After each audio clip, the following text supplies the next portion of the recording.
तो जो आज हम लोग बात करने वाले हैं गॉस थ्योरम के बारे में। पिछले क्लास हम लोगों ने समझा था कि flux linked with a close surface, और हम लोगों ने देखा भी था कि एक क्लोज सरफेस में जो फ्लक्स लिंक होता है वो होता है equal to close integral E dot D S, और इसे हम लोग कुछ इस तरीके से भी लिख सकते हैं E D S cos theta. ये क्या है? ये है flux linked with a close surface, close integral E D S cos theta. Flux calculate करने के लिए गॉस ने भी कुछ बातें बताई। उन्होंने किसी क्लोज सरफेस से फ्लक्स को फाइंड करने के लिए एक थ्योरम दिया जिसे हम लोग गॉस थ्योरम कहते हैं। उन्होंने अपने थ्योरम का प्रूफ भी दिया, क्योंकि ये थ्योरम है तो जाहिर बात इसका प्रूफ भी होगा। लेकिन प्रूफ में जाने से पहले हम लोग ये समझते हैं कि गॉस ने अपने थ्योरम में कहा क्या। उन्होंने कहा कि flux linked with a close surface, मान लेते हैं कोई भी एक क्लोज सरफेस है और इससे जो फ्लक्स लिंक हो रहा है उस फ्लक्स का नाम रखते हैं फाई ई। गॉस ने ये कहा कि flux linked with the close surface is equal to, बराबर होता है, किसके बराबर होता है? Total charge enclose by the surface. इस सरफेस के अंदर टोटल चार्ज जितना है वो, मान लेते हैं सरफेस के अंदर टोटल चार्ज है। क्यों? तो उन्होंने कहा कि flux linked with this close surface is equal to total charge enclose by this surface divided by permittivity of the medium. अगर ये फ्री स्पेस है तो किससे डिवाइड करेंगे? Epsilon naught for free space. और अगर किसी मीडियम का इस्तेमाल कर रहे हैं हम लोग तो फिर इसमें किससे डिवाइड करेंगे हम लोग? Q by permittivity of medium. और इसे हम लोग कुछ इस तरीके से भी लिख सकते हैं, dielectric constant into epsilon not, किसी भी मीडियम के लिए। तो ये एक बात है जो गॉस ने अपने थ्योरम में बताई। फिर से हम लोग रिपीट कर लेते हैं। गॉस ने अपने थ्योरम में क्या कहा कि flux linked with any close surface is equal to total charge enclose by the surface divided by permittivity of medium. और अगर फ्री स्पेस है तो एप्सिलॉन नॉट से डिवाइड करेंगे, और अगर कोई मीडियम है तो परमिटिविटी ऑफ मीडियम या फिर dielectric constant into epsilon not. तो यहाँ पे अगर हम लोग देखते हैं तो गॉस ने बहुत ही सिंपल तरीके से फ्लक्स को डिफाइन किया। लेकिन यहाँ पर इन्होंने जो थ्योरम दिया उसमें कुछ बातें गौर करने की है। उन्होंने कहा कि total charge enclose by the surface. इसका मतलब सबसे पहले गॉस के कंसेप्ट का इस्तेमाल करके अगर हम लोग किसी भी सरफेस का फ्लक्स निकालने की कोशिश करें तो सबसे पहले हमें यह पता करना होगा कि उस सरफेस में टोटल चार्ज कितना है। तो इसी कंसेप्ट से अगर हम लोग मान लेते हैं कि एक सरफेस दिया गया और इसमें टोटल चार्ज कुछ इस तरीके से -2q + 5q + 3q और मान लेते हैं -q।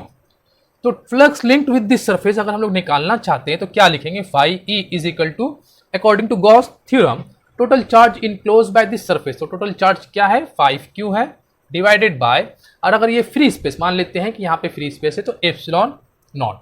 तो ये आप लोगों को ध्यान में रखना है। सबसे पहले गॉस थ्योरम का अगर यूज़ कर रहे हैं तो सबसे पहले ये ध्यान में रखना है कि टोटल चार्ज उस सरफेस से कितना, उस सरफेस में कितना इनक्लोज है। वो टोटल चार्ज को डिवाइड करेंगे हम लोग परमिटिविटी, अगर फ्री स्पेस है तो एप्सिलॉन नॉट, और अगर मीडियम है तो के dielectric constant into epsilon not. Okay, अब यहाँ पर हम लोग ये देखते हैं कि यहाँ फ्लक्स में कौन लिंक होता है। फ्लक्स में लिंक होता है इलेक्ट्रिक फील्ड लाइंस, और यहाँ पर गॉस के थ्योरम के हिसाब से total charge enclose by the surface, है ना। पिछले क्लास हम लोगों ने समझा कि flux is equal to electric field into D S small area into theta angle. लेकिन गॉस ने कहा कि flux is equal to charge divided by epsilon naught या परमिटिविटी ऑफ मीडियम। तो अगर total charge enclose by the surface कुछ इस तरीके का हो, +3q और -3q, तो फिर इस वक्त फ्लक्स कितना होगा? तो हम लोग लिख सकते हैं total charge enclose by the surface 0 divided by, मान लेते हैं फ्री स्पेस है तो ये कितना आया? 0। तो अगर किसी सरफेस के अंदर चार्ज है ही नहीं तो फिर फ्लक्स का क्या होगा? फ्लक्स 0 होगा। अब सवाल ये होता है कि अगर ये चार्ज बाहर आ जाए तो क्या इससे फ्लक्स लिंक होगा? ये एक पहला सवाल है। इसके ऊपर हम लोग एक प्रूफ देखने वाले हैं कि अगर चार्ज बाहर में हो तो फिर उससे फ्लक्स, जो इलेक्ट्रिक फील्ड लाइन, इससे लिंक तो होगा क्योंकि इलेक्ट्रिक फील्ड लाइन इसे टच करके जाएगा। और हम लोगों ने पिछले क्लास समझा कि फ्लक्स का मतलब क्या होता है? Number of electric field lines crossing the surface area normally. उसी कंसेप्ट से अगर हम लोग सोचते हैं तो इस चार्ज से ये सरफेस एरिया किसी भी शेप का हो, क्यूब हो, स्फीयर हो, सिलेंड्रिकल हो, इलेक्ट्रिक फील्ड लाइन इसे टच करके जाएगा, इसे क्रॉस करके जाएगा, तो फ्लक्स तो होना ही चाहिए। अब होगा या नहीं होगा इसके बारे में बातें हम लोग थोड़ी देर बाद करने वाले हैं। फिलहाल टोटल चार्ज अगर अंदर 0 है तो फ्लक्स का वैल्यू क्या होगा? 0। ये गॉस ने अपने थ्योरम में जो कहा था उसी के बेस पे हम लोगों ने देखा। अच्छा, पॉजिटिव चार्ज और नेगेटिव चार्ज की कहानी, कंसेप्ट को थोड़ा अगर हम लोग पीछे लेके चलते हैं तो हम लोगों ने पढ़ा है कि positive charge is the source of electric field line. एक पॉजिटिव चार्ज से इलेक्ट्रिक फील्ड लाइन निकलता है और नेगेटिव चार्ज में इलेक्ट्रिक फील्ड लाइन इंटर कर जाता है। तो उस कंसेप्ट से अगर हम लोग देखें तो अगर ये +3Q चार्ज से अगर 100 लाइन निकल रहा है तो इसका मतलब -3Q चार्ज में 100 लाइन इंटर कर रहा है। या ऐसा कर सिंपल सोचते हैं कि +3Q चार्ज से 3 इलेक्ट्रिक फील्ड लाइन निकल रहा है जो सरफेस को टच करके जा रहा है। -3Q चार्ज की वजह से 3 इलेक्ट्रिक फील्ड लाइन सरफेस के अंदर आ रहा है। और अगर हम लोग कुछ दूसरा सरफेस ले लेते हैं इसी स्फीयर में, चार्ज का वैल्यू चेंज कर लेते हैं +2Q -2Q, तो यहाँ पर हम लोग क्या कहेंगे, 2 electric field line positive charge से निकल रहा है जो सरफेस को क्रॉस करके चला गया, और -2Q चार्ज में 2 इलेक्ट्रिक फील्ड लाइन बाहर से इंटर कर रहा है -2Q में। तो टोटल इलेक्ट्रिक फील्ड लाइन जितना निकल रहा था उतना इंटर किया, इस वजह से टोटल चार्ज भी 0। तो टोटल चार्ज को अब हम लोग इलेक्ट्रिक फील्ड से लिंक करते हैं कि अगर +2Q चार्ज है और -2Q चार्ज है, मतलब 2 इलेक्ट्रिक फील्ड लाइन निकल रहा है और 2 इलेक्ट्रिक फील्ड लाइन इंटर कर रहा है, तो टोटल चार्ज कितना हुआ, 0। तो 2 इलेक्ट्रिक फील्ड लाइन का जाना और 2 इलेक्ट्रिक फील्ड लाइन का आना, तो उस वक्त भी क्या होगा, फ्लक्स 0 होगा। यहाँ पे जो मैं समझाने की कोशिश कर रहा हूँ उसे थोड़ा ध्यान से समझो। फिर से मैं कह रहा हूँ कि +2Q चार्ज से और -2Q चार्ज, नेट चार्ज कितना हुआ, 0। इसे दूसरी तरीके से सोचते हैं, 2 इलेक्ट्रिक फील्ड लाइन का निकलना और 2 इलेक्ट्रिक फील्ड लाइन का इंटर करना, फ्लक्स 0। अगर हम लोग ले लेते हैं इसी स्फीयर में 5 + 5Q और -5Q, ठीक, यहाँ पे क्या कहेंगे हम लोग कि टोटल चार्ज 0 तो फ्लक्स 0, क्यों, अभी अभी हम लोगों ने देखा। फिर इसे दूसरे तरीके से सोचते हैं, 5 इलेक्ट्रिक फील्ड लाइन का निकलना और 5 इलेक्ट्रिक फील्ड लाइन का इंटर करना, नेट फ्लक्स 0। अब ऐसे चार्ज ना लिख करके इसे हम लोग इलेक्ट्रिक फील्ड लाइन के टर्म में दिखाते हैं। अगर मान लेते हैं ये एक सिलेंड्रिकल सरफेस है, एक सिलेंडर है, और इसमें 2 इलेक्ट्रिक फील्ड लाइन इस तरीके से आया और यहाँ से 2 इलेक्ट्रिक फील्ड लाइन इस तरीके से चला गया, तो अब फ्लक्स कितना होगा, तो वही जवाब है, 0 होगा। क्यों, यहाँ से हम लोगों ने इस कंसेप्ट को देखा, यहाँ से इस चार्ज से क्या हो रहा है, 2 इलेक्ट्रिक फील्ड लाइन जा रहा है और इस चार्ज में 2 इलेक्ट्रिक फील्ड लाइन आ रहा है। वैसे ही यहाँ पे 2 इलेक्ट्रिक फील्ड लाइन का जाना और यहाँ से 2 इलेक्ट्रिक फील्ड लाइन का यहाँ आना और यहाँ जाना, नेट क्या होगा, फ्लक्स 0 होगा। तो चार्ज की वजह से और इलेक्ट्रिक फील्ड की वजह से फ्लक्स कब 0 होगा और कब 0 नहीं होगा, ये आप लोगों को समझ में आया, ठीक है। लेकिन अगर ऐसा हो कि सिर्फ इलेक्ट्रिक फील्ड लाइन जा रहा है, जैसे कि यहाँ पर इसे थोड़ा चेंज कर लेते हैं, यहाँ पर समझ लो, मान लेते हैं कि चार्ज यहाँ पर है, यहाँ से इलेक्ट्रिक फील्ड लाइन ऐसे जा रहा है, यहाँ से इलेक्ट्रिक फील्ड लाइन ऐसे जा रहा है, तो क्या इलेक्ट्रिक फील्ड लाइन सिर्फ जा रहा है, क्या आ रहा है, जवाब नहीं। तो यहाँ से इसकी वजह से फ्लक्स हम लोग निकालेंगे, फ्लक्स कैलकुलेट करेंगे, या ऐसा कहेंगे कि इस चार्ज की वजह से या इस इलेक्ट्रिक फील्ड लाइन की वजह से फ्लक्स होगा। लेकिन यहाँ पर ये 2 इलेक्ट्रिक फील्ड लाइन आ रहा है और ये 2 इलेक्ट्रिक फील्ड लाइन जा रहा है, तो इसकी वजह से फ्लक्स क्या होगा, 0। अब हम लोग आते हैं इस सवाल के ऊपर, अच्छा नहीं, इससे पहले हम लोग गॉस थ्योरम के प्रूफ देख लेते हैं। गॉस ने जो थ्योरम दिया उसका प्रूफ क्या है, चलो उस पर बहस करते हैं। उसके बाद हम लोग ये देखेंगे कि चार्ज इनक्लोज ही क्यों होना चाहिए, बाहर रहने से क्या फ्लक्स बनेगा या नहीं बनेगा। तो यहां पे हम लोग लिख सकते हैं प्रूफ ऑफ गॉस थ्योरम। तो देखो, गॉस थ्योरम के प्रूफ को समझने के लिए हम लोग एक स्फेरिकल सरफेस ले लेते हैं। स्फेरिकल सरफेस हम लोग हमेशा गॉस थ्योरम में कोशिश करेंगे कि सिंपल से कम सरफेस का इस्तेमाल किया जाए। तो स्फीयर में क्या होता है, हम लोग को एक ही सरफेस मिलता है, इसलिए हम लोग प्रूफ में भी स्फीयर का इस्तेमाल कर रहे हैं ताकि हम लोग कैलकुलेशन को आसानी के साथ कर सकें। मान लेते हैं कि इस स्फीयर का जो रेडियस है वो है r और यहाँ पर चार्ज है q, ठीक है। तो r डिस्टेंस पे इस चार्ज की वजह से जो इलेक्ट्रिक फील्ड बनेगा, हम लोग जानते हैं वो इलेक्ट्रिक फील्ड क्या होगा, E = 1/4πε0 Q/r², ठीक, ये होगा इलेक्ट्रिक फील्ड। अब बात करते हैं कि flux linked with this surface φe।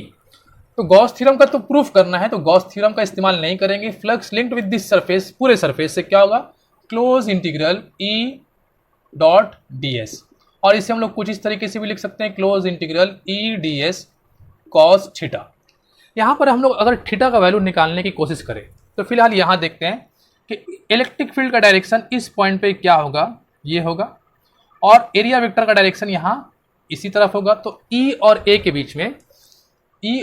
बीच में जो एंगल थीटा है उसका वैल्यू क्या होगा, तो हम लोग आसानी के साथ कह सकते हैं कि 0 डिग्री होगा, क्योंकि ज़्यादा सोचने की जरूरत नहीं, दोनों का डायरेक्शन सेम है। तो एंगल कितना होगा, 0 डिग्री। तो हम लोग ऐसा लिख सकते हैं, close integral E.ds cos 0 degree, और cos 0 डिग्री का वैल्यू क्या होता है, 1। ओके, अब इस डिस्टेंस पे इलेक्ट्रिक फील्ड इंटेंसिटी क्या है, constant through out the surface, क्योंकि यहाँ भी आ रहे हैं यहाँ भी आ रहे हैं, सब जगह हम लोगों को इलेक्ट्रिक फील्ड का जो वैल्यू मिलने वाला है वो कांस्टेंट सेम मिलने वाला है, इसलिए हम लोग इस कांस्टेंट को बाहर कर लेंगे और सिर्फ इंटीग्रेशन किसका करेंगे, close integration of ds flux.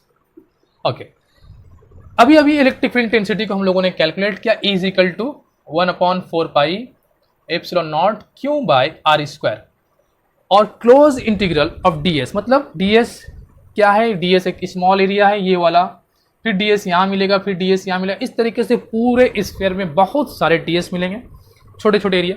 अगर सारे एरिया को हम लोग ऐड करें तो हम लोग कह सकते हैं सरफेस एरिया ऑफ स्फीयर, और सरफेस एरिया ऑफ स्फीयर क्या होता है, 4 पाई आर स्क्वायर। तो 4 pi cancel, R square cancel, हम लोग क्या मिला, Q by epsilon naught, that is what, flux. और यही तो था गॉस थ्योरम। गॉस ने अपने थ्योरम में तो यही तो कहा कि flux linked with a close surface is equal to total charge enclosed by the surface divided by permittivity of the medium. यहाँ पर फ्री स्पेस यूज कर रहे हैं इसलिए एप्सिलॉन नॉट। तो आई होप कि आप लोगों ने ये समझा कि गॉस ने अपने थ्योरम में क्या कहा, और ये भी समझा कि गॉस थ्योरम का प्रूफ। अब हम लोग बात करते हैं कि गॉस ने अपने थ्योरम में ये कहा था कि चार्ज हमेशा सरफेस के अंदर इनक्लोज होना चाहिए।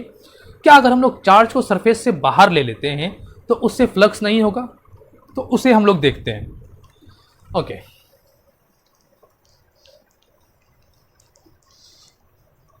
तो सबसे पहले हम लोगों ने ये तो समझ लिया कि टोटल चार्ज सरफेस में जो इनक्लोज होगा अगर वो जीरो होगा तो फ्लक्स जीरो हो जाएगा।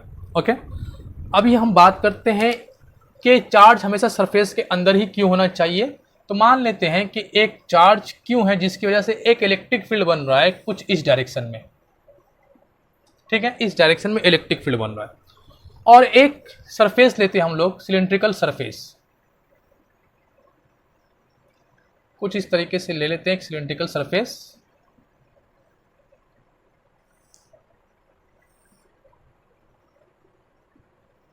ओके, ठीक है। अच्छा, इस सरफेस का नाम रख लेते हैं सरफेस 1, इसका नाम रख लेते हैं 2, और एक कर्व सरफेस भी है ना, इसका नाम रख लेते हैं सरफेस 3।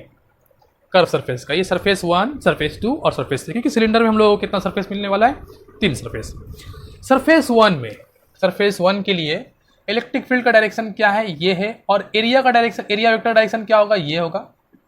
सरफेस 2 के लिए इलेक्ट्रिक फील्ड का डायरेक्शन तो ये है, और एरिया का डायरेक्शन क्या होगा, ये होगा। सरफेस 3 के लिए इलेक्ट्रिक फील्ड का डायरेक्शन क्या है, ये है, और एरिया वेक्टर का डायरेक्शन क्या होगा, ये होगा। अब तीनों सरफेस से हम लोग फ्लक्स को कैलकुलेट करते हैं। मान लेते हैं इस सरफेस से जो फ्लक्स लिंक हो रहा है उसका नाम रखते हैं φ1, इस सरफेस से जो फ्लक्स लिंक हो रहा है φ2, और इस सरफेस से जो फ्लक्स लिंक हो रहा है इसका नाम रख देते हैं φ3। ओके, φ1 का हम लोग वैल्यू कैलकुलेट करते हैं, तो φ1 इज इक्वल टू हम लोग लिख सकते हैं E इंटू ए इंटू कॉस थीटा, या ई डी एस, ई इस सरफेस एरिया एस मानते हैं इसको, इसको भी सरफेस एरिया एस मानते हैं। तो ई एस कॉस थीटा, यहाँ पर बताओ थीटा कितना होगा, इलेक्ट्रिक फील्ड का डायरेक्शन ये और एरिया वेक्टर का डायरेक्शन ये, तो एंगल कितना होगा 180 डिग्री, और कॉस 180 कितना होता है -1, तो हम लोग लिख सकते हैं minus E S. Okay, φ2 calculate करते हैं, तो φ2 फ्लक्स 2 इज इक्वल टू क्या लिख सकते हैं हम लोग, ई टोटल सरफेस एरिया, और एंगल कितना है पर 0 डिग्री, तो cos 0 डिग्री, cos 0 डिग्री का वैल्यू कितना होता है 1, तो क्या मिलेगा ES। अब हम लोग बात करते हैं सरफेस 3 के बारे में। तो flux linked with this surface, उसका नाम क्या रखते हैं हम लोग, φ3 क्या होगा, E सरफेस एरिया मान लेते हैं इसका, पूरा एरिया को A पकड़ लेते हैं, और cos कितना है, cos है 90 डिग्री, क्योंकि एंगल cos 90 डिग्री, क्योंकि थीटा क्या है यहाँ पे 90 डिग्री, इलेक्ट्रिक फील्ड का डायरेक्शन ये, एरिया वेक्टर का डायरेक्शन ये, तो ये क्या होगा 0। अब total flux linked with this surface φ1 plus φ2 plus φ3, φ1 का वैल्यू क्या दिख रहा है minus ES, φ2 plus ES plus 0, तो ये क्या मिला हम लोग को, total flux linked with this surface. किसकी वजह से, ऐसे चार्ज की वजह से जो इस सरफेस के बाहर में था, तो उसकी वजह से फ्लक्स टोटल लिंक कितना हुआ, total flux linked with this surface 0। तो इसीलिए गॉस ने अपने थ्योरम में कहा था कि चार्ज कहाँ होना चाहिए, चार्ज सरफेस के अंदर इनक्लोज होना चाहिए। अगर आप चार्ज को सरफेस के बाहर लोगे तो यही अंजाम होगा, total flux link with this surface क्या हो जाएगा, कोई भी सरफेस हो उससे टोटल फ्लक्स लिंक कितना हो जाएगा, 0 हो जाएगा। तो आई होप कि ये सारी बातें आप लोगों को समझ में आई कि गॉस ने थ्योरम में क्या कहा था, कि गॉस के थ्योरम का प्रूफ और फिर चार्ज के बाहर में होना। अब हम लोग बात करते हैं कि गॉस के थ्योरम का इस्तेमाल हम लोग किस तरीके से कर सकते हैं, और गॉस के थ्योरम का इस्तेमाल करके हम लोग बहुत सारे कैलकुलेशन भी कर सकते हैं और बहुत ही आसानी तरीके से इलेक्ट्रिक फील्ड को कैलकुलेट कर सकते हैं। उससे पहले गॉस के थ्योरम का एक और बहुत इंपॉर्टेंट यूज़ है, वो क्या है? गॉस का थ्योरम क्या कहता है कि flux is equal to total charge enclose by the surface divided by permittivity of medium for free space epsilon naught. यहाँ पर फ्लक्स क्या है? फ्लक्स को अगर हम लोग उस तरीके से सोचते हैं जो बेसिक डेफिनेशन हम लोगों ने पढ़ा कि flux is equal to number of electric field line crossing the surface area normally, मतलब लाइन, इलेक्ट्रिक फील्ड लाइन। तो अगर आपसे ये कहा जाए कि 1 कूलम चार्ज है, ठीक, तो अगर चार्ज को हम लोग 1 कूलम पुट करते हैं, permittivity of free space epsilon not का वैल्यू हम लोग जानते हैं 8.85, और फ्लक्स क्या है? Electric field line crossing the surface normally. तो यहाँ 1 बैठाएंगे पर एप्सिलॉन नॉट का वैल्यू बैठाएंगे, तो इससे हम लोगों को क्या मिलने वाला है? फ्लक्स। और फ्लक्स क्या होता है? Total number of electric field line crossing the surface. इसका मतलब हम लोग इस थ्योरम का इस्तेमाल करके ये पता कर सकते हैं कि 1 कूलम चार्ज से कितना इलेक्ट्रिक फील्ड लाइन निकल रहा है। अगर आपको 2 कूलम चार्ज दिया जाए, क्योंकि एप्सिलॉन नॉट का वैल्यू तो हम लोग जानते ही हैं, 2 चार्ज दे दिया जाए, 2Q 3Q, इस तरीके से अगर आपको चार्ज का वैल्यू दिया जाए तो आप गॉस थ्योरम का इस्तेमाल करके बहुत ही सिंपल तरीके से और आसानी के साथ ये कह सकते हैं कि उस चार्ज से कितना इलेक्ट्रिक फील्ड लाइन निकल रहा है। ओके, अब हम लोग आगे बात करते हैं और गॉस थ्योरम के इस्तेमाल किस तरीके से करना है, क्या क्या बातों का ध्यान रखना है, उसके ऊपर हम लोग चर्चा करते हैं। सबसे पहली बात, जब भी आप गॉस थ्योरम का यूज़ करोगे तो सबसे पहला पॉइंट आप लोग को ये ध्यान में रखना है कि आपको एक सरफेस इमेजिन करना है, एक चार्ज, क्योंकि गॉस के थ्योरम में चार्ज का ही पूरा किरदार है। यहाँ पर पूरा का पूरा रोल कौन अदा कर रहा है? चार्ज कर रहा है। तो आपको ये करना है कि कोई भी चार्ज आपको दिया हो, चाहे वो पॉइंट चार्ज हो, चाहे वो लाइन चार्ज हो, चाहे वो सरफेस में चार्ज हो, किसी तरीके का भी चार्ज दे, तो सबसे पहले आपको ये करना है कि एक सरफेस को इमेजिन करना है। सबसे पहला पॉइंट, गॉस थ्योरम का इस्तेमाल करके हम लोग, या ऐसा कह सकते हैं गॉस थ्योरम का यूज़ कैसे करना है इलेक्ट्रिक फील्ड इंटेंसिटी कैलकुलेट करने के लिए। तो सबसे पहला पॉइंट आप लोगों को ये याद रखना है कि चार्ज के चारों तरफ एक सरफेस को इमेजिन करना है, सोचना है, और उस सरफेस का नाम होता है गॉसियन सरफेस। क्या कहते हैं? Gaussian surface, GAUSSIAN, Gaussian surface.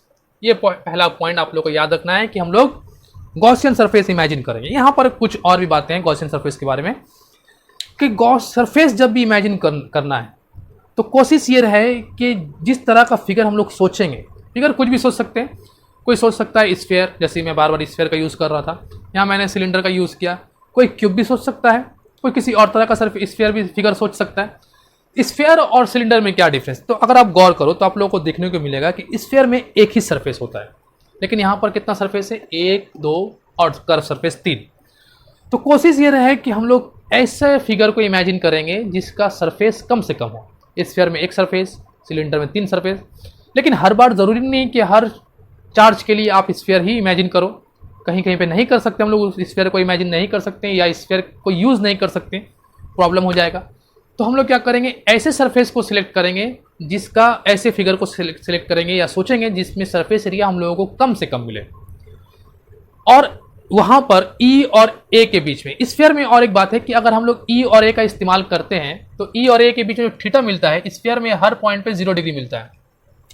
तो कम से कम सरफेस एरिया लेंगे और ऐसा लेंगे कि हर जगह E और A के बीच में जो थीटा मिले, E और A में, वो थीटा हम सब जगह, हर जगह इक्वल हो। E और A के बीच में जो थीटा होगा वो हर जगह इक्वल हो। सिलेंडर में देखो, इस सरफेस, ये जो सरफेस है सरफेस 2, यहाँ पर किसी भी कोई भी पॉइंट ले लो, वहाँ पर E और A के बीच में जो एंगल है थीटा, वो सब जगह इक्वल है। इस सरफेस में देख लो, इस सरफेस 1 में E और A के बीच में जो एंगल थीटा है वो सब जगह इक्वल है, 180 डिग्री, यहाँ पर 0 डिग्री। और कर्व सरफेस के किसी भी पॉइंट के बारे में सोचो, हर पॉइंट पे E और A के बीच में एंगल क्या मिलने वाला है? 90 डिग्री। तो गॉसियन सरफेस हम लोग जो फिगर सोचेंगे, इमेजिन करेंगे, ऐसा फिगर सोचना है कि कम से कम सरफेस हम लोग को मिले और हर सरफेस में E और A के बीच में जो एंगल हो वो इक्वल, सब जगह सेम मिले। दूसरा पॉइंट हम लोग को क्या करना है कि total charge enclose by the surface, ये कैलकुलेट करना है। Point number 2, total charge enclose by the surface, ये हम लोग को फाइंड करना है। तीसरा हम लोगों को क्या करना है, क्लोज इंटीग्रल EDS कैलकुलेट करना है, E.ds।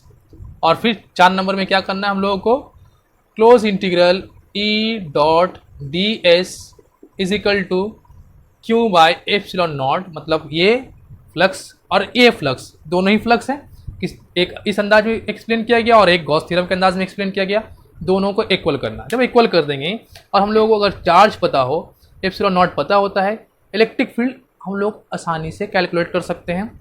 और ये गॉस थ्योरम का इस्तेमाल हम लोग नेक्स्ट क्लास में करने वाले हैं।